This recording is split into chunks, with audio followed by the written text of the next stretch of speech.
So if you're working in AI, you're probably focused on what's new, right? The latest model, the latest technique. But what if I told you that some of the most important rules governing your work weren't written last year, but maybe decades ago?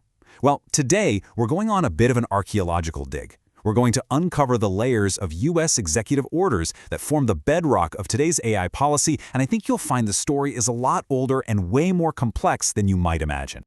Here's the core idea we're going to explore. AI policy is not some skyscraper that just shot up overnight. It's much more like an ancient city, built layer upon layer over a long period of time. A lot of the foundational rules are what we'll call AI-adjacent. They don't even say the words artificial intelligence, but they absolutely dictate the terms of how we build and deploy it today. And that brings up a huge question for anyone in this field, right? How are you supposed to build a coherent, defensible strategy when the rulebook is basically a patchwork of old and new policies, some direct, some indirect? Well, that's the puzzle we're going to piece together today. So here's how we're going to do it. First, we'll introduce a really practical framework for turning all this policy speak into action.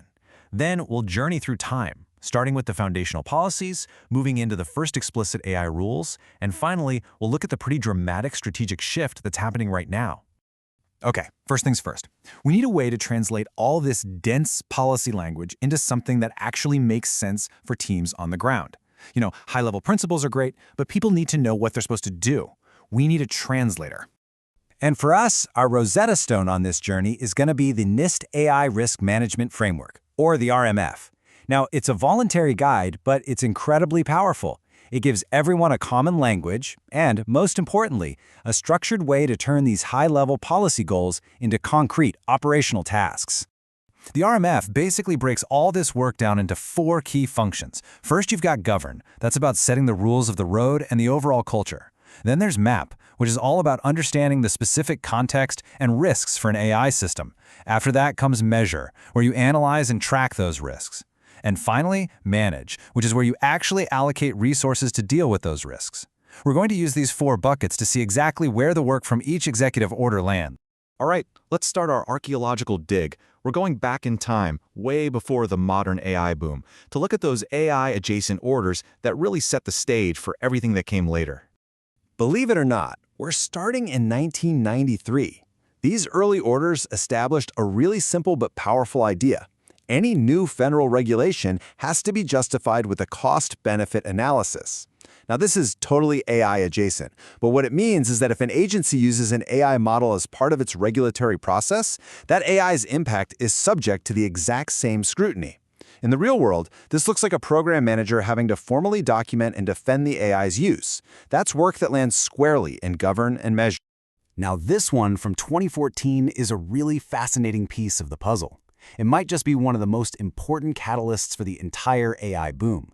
It mandated that government data should be open and machine-readable by default. And just like that, it unlocked these vast data sets that became the raw fuel to train modern AI models. For data and ML teams, the work here is all about mapping this huge, newly available data landscape. Then in 2017, an order came along that pushed to reduce the total number of federal regulations. Now, its relevance to AI is kind of two-sided. On one hand, it created this pressure for agencies to be more efficient, which is a huge driver for adopting AI for automation. But on the other hand, it also meant that any new rule specifically for AI would face much higher scrutiny. This really affects policy teams, and the work falls directly under government. These 2 cybersecurity orders are another critical layer in our foundation. They're AI-adjacent, for sure, but they mandate the basic security practices that you need for any trustworthy AI system. I mean, think about it this way. You just can't build a secure AI on top of an insecure network. For your security and infrastructure folks, this is all about the work of govern and manage. Okay, let's move forward to the next historical layer. This is where things really start to build. We're now entering the period where the government stops talking around AI and starts targeting it directly with very explicit policies. And this executive order from 2019 was a huge deal, a real watershed moment. For the very first time, AI was officially elevated to a national strategic priority. It called for this coordinated federal effort to make sure the U.S. leads the world in AI, and it really set the stage for everything that came next.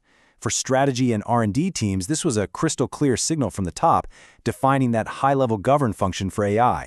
So just 1 year later, the focus shifted from that big picture strategy to practical, on-the-ground implementation. This 2020 order laid out 9 principles for the government's own use of AI. We're talking things like fairness, transparency, and safety.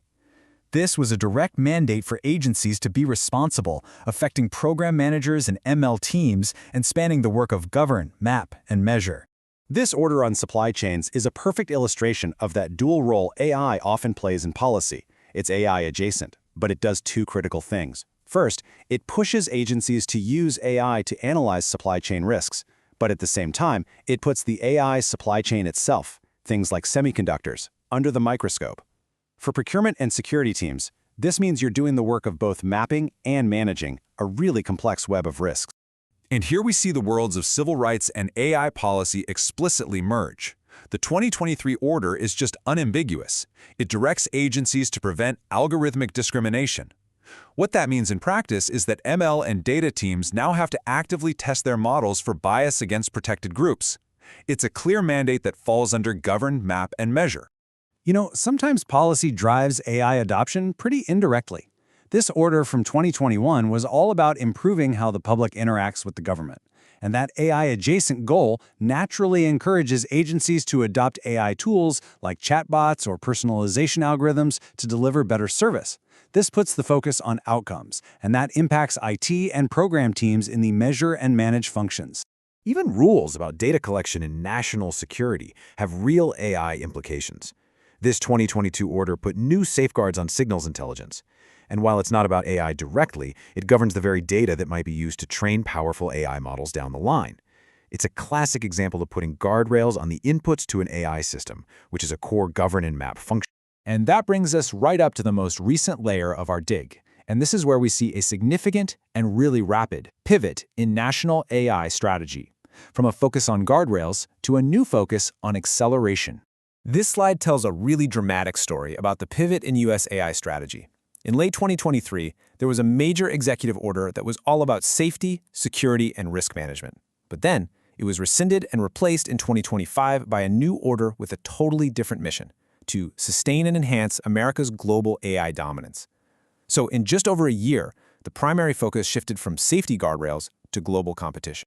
And this new focus on dominance isn't just talk. It has immediate, real-world consequences. This 2025 order goes right after the physical bottleneck of AI, power and infrastructure. It explicitly aims to speed up the permitting for data center projects, especially the huge ones that need over 100 megawatts of new power. This is a direct intervention to manage a critical resource for AI development. And 2 other recent orders really hammer this new strategic direction home. One focuses on AI education to build the future workforce, while another is all about promoting the export of American AI technology. Both of these are clear, high-level govern actions designed to secure long-term U.S. leadership in the field through both talent and trade. So after our dig through 30 years of policy, let's step back for a second. Why does looking at it this way even matter? Well, using a framework like the NIST RMF helps you avoid huge blind spots. It connects the dots between a regulation order from 1993 and a bias testing requirement from 2023.